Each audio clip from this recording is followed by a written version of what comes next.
Hello friends, चलिए हम लोग आज एक्सरसाइज 1.2 के क्वेश्चन को सॉल्व करेंगे। एक्सरसाइज 1.2 का पहला क्वेश्चन देखिए, आपको दिख रहा होगा।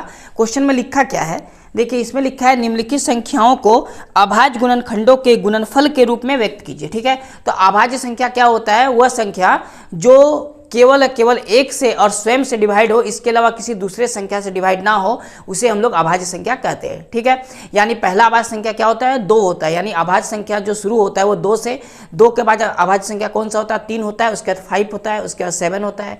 इसी तरह हम लोग आगे की ओर बढ़ेंगे तो उसके बाद 11 आएगा, उसके बाद 13 आएगा, 13 के बाद क्या आएगा? 17, 19, 23, इस तरह अभाज्य संख्या चलेगा। ठीक है, तो आपके पास जो क्वेश्चन है ना, एक्सरसाइज 1.2 का पहला क्वेश्चन, निम्नलिखित संख्याओं को अभाज्य गुणनखंडों के गुणनफल के रूप में व्यक्त कीजिए। तो पहला क्वेश्चन जो लिखा हुआ है 1 नंबर का, वो पहला क्वेश्चन क्या है? 140 है। ठीक है, 140 का आपको क्या करना है? अभाज्य गुणनखंड के गुणनफल के रूप में लिखना है। तो इसका हम लोग क्या करेंगे? अभाज्य गुणनखंड। उसको करने का तरीका क्या होगा? सबसे पहले आपका जो अभाज्य संख्या क्या होता है? 2। तो आपको 2 से सबसे पहले सोचना है कि ये डिवाइड होगा कि नहीं। तो ये 2 से डिवाइड हो जाएगा 70 बार में। ठीक है, इसी तरह फिर 2 से आपको सोचना है 70 डिवाइड होगा कितना बार में? 35 बार में। आपको भाग कर लेना, हम लोग भाग कर रहे हैं। ठीक है, उसके बाद देखिए 35 2 से नहीं डिवाइड होगा, 3 से भी नहीं होगा, किससे होगा? 5 से। कितना बार में? 7 बार में। और 7 जो है ना, ये स्वयं अभाज्य संख्या है, यानी अब हम लोग को आगे डिवाइड नहीं करना है। तो 140 का अभाज्य गुणनखंड क्या आ गया? 2 गुना 2 गुना 5 गुना 7। ठीक है, ये जो संख्या है, ये सारे संख्या क्या है? अभाज्य गुणनखंड है। तो इसको हम लोग इस तरह भी लिख सकते हैं, 2 यहाँ 2 बार है तो 2 का पावर 2 गुना 5 गुना 7, ये आंसर हो गया। क्लियर है यहाँ तक? चलिए, तो ये 1 नंबर क्वेश्चन था। इसी का हम लोग 2 नंबर क्वेश्चन को भी बना लेंगे। कितना है 2 नंबर में? 156। बिल्कुल इसी तरह आपको बनाना है। तो 156 का हम लोग को अभाज्य गुणनखंड करना है, तो 156 आपको लिखना है। ठीक है, अब देखिए 2 के टेबल में आ जाएगा, 2 सते 14, 2 अठे 16। ठीक है, 2 से इसको हम लोग डिवाइड करेंगे तो ये भी आएगा, 2 तिया 6, 2 नम 18। अब ये जो 39 है ना, ये 3 के पहाड़ा में आता है 13 बार में। और 13 स्वयं क्या है? एक अभाज्य संख्या है। इसीलिए अगर 13 अभाज्य संख्या है तो हम लोग को आगे और डिवाइड कोई भी नंबर से नहीं करना है, ये हम लोग का आंसर हो जाएगा। तो हम लोग लिखेंगे 156 का अभाज्य गुणनखंड क्या हो गया? 2 गुना 2 गुना 3 गुना 13। ठीक है, यहाँ तक ये हो गया। अब इसके बाद देखिए एक बात आपको समझना क्या है कि इसके बाद हम लोग का देखिए ये 2 जो है ना, 2 बार आया है, तो इसको हम लोग क्या लिख सकते हैं? 2 का पावर 2 गुना 3 और 13, 3 गुना 13, ये आंसर हो गया। तो इसी तरह आपको कर लेना है और अभाज्य गुणनखंड के फॉर्म में लिख देना है। क्लियर है यहाँ तक? चलिए, तो हम लोग का 2 क्वेश्चन देखिए कंप्लीट हो गया। क्वेश्चन नंबर 3 में क्या लिखा हुआ है? तो देखिए क्वेश्चन नंबर 3 में लिखा हुआ है 3825। ठीक है, इसका आपको अभाज्य गुणनखंड के गुणनफल के रूप में लिखना है। तो इसका भी हम लोग अभाज्य गुणनखंड लिखेंगे, इसीलिए हम लोग इसको पहले तोड़ लेते हैं एक लॉस वाले प्रोसेस से। तो ये कितने के पहाड़ा में आएगा? ये 3 से पूरा कटने वाला है। ठीक है, अच्छा 3 का रूल क्या है? सभी संख्या को जोड़ने पर अगर 3 का टेबल में आने वाला नंबर आ जाए तो वो संख्या 3 से डिवाइड होगा। जैसे 3 8 11 और 2 13 5 18, 18 3 से पूरा कट जाता है, इसीलिए 3 के टेबल से पूरा कट जाएगा।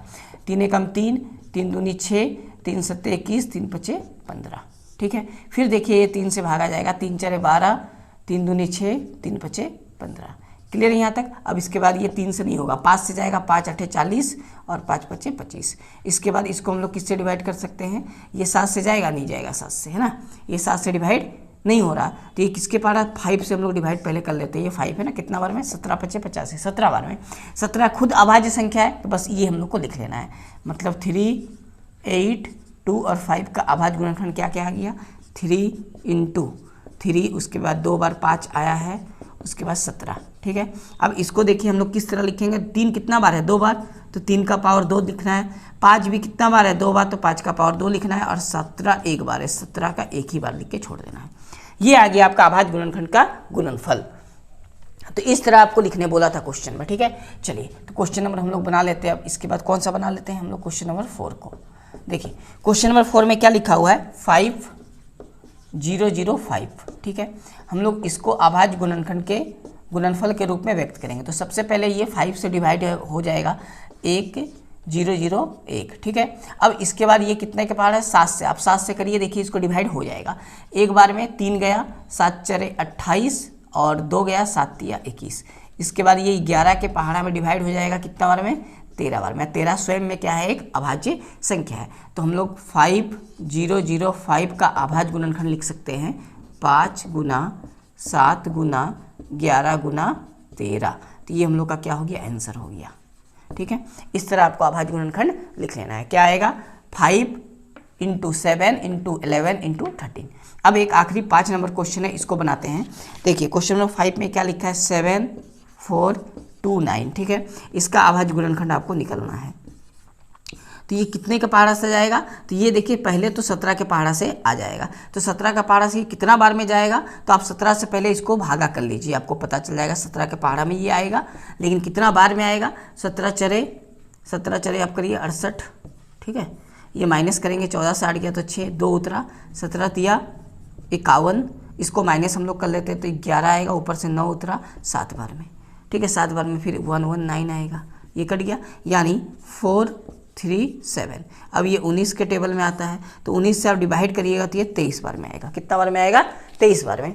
तो इस प्रकार ये तीनों अभाज्य संख्या है। तो हम लोग का 7429 का अभाज्य गुणनखंड क्या हो गया, 17, 19 और 23।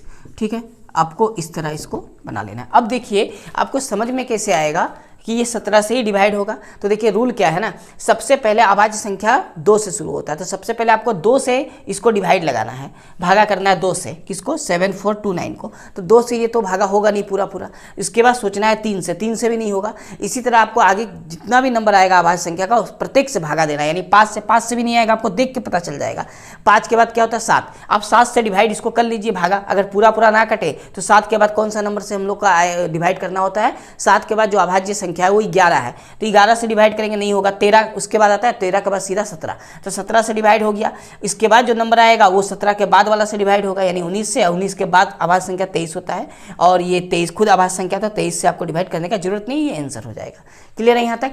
तो आपके सामने कोई भी नंबर आपको दे दिया जाए, आपको अभाज्य गुणनखंडों के गुणनफल के रूप में लिखना हो, तो आप इसी प्रोसेस से बनाइएगा। टोटल हम लोग का क्वेश्चन नंबर 1 में 5 क्वेश्चन था, 1 यहाँ बना है, 2 नंबर यहाँ है, 3 नंबर, 4 नंबर है, ये 5 नंबर। हम लोग का 5 क्वेश्चन कंप्लीट हो गया, यानी क्वेश्चन नंबर 1 हम लोग का पूरा क्या हो गया, कंप्लीट हो गया। ठीक है, तो एक्सरसाइज 1.2 का क्वेश्चन नंबर 1 पूरा कंप्लीट। अब हम लोग क्वेश्चन नंबर 2, 3, 4 जितना भी क्वेश्चन बचा उस सारे क्वेश्चन को नेक्स्ट वीडियो में जरूर सॉल्व करेंगे। ठीक है, इसीलिए अगर पहली बार आप मेरे चैनल पर आए हैं तो चैनल को पहले सब्सक्राइब कर लीजिए, बेल आइकन को प्रेस कर लीजिए, ताकि सबसे पहले नोटिफिकेशन आप तक पहुंच पाए। ठीक है, चलिए तो मिलते हैं हम लोग नेक्स्ट वीडियो में। जय हिंद।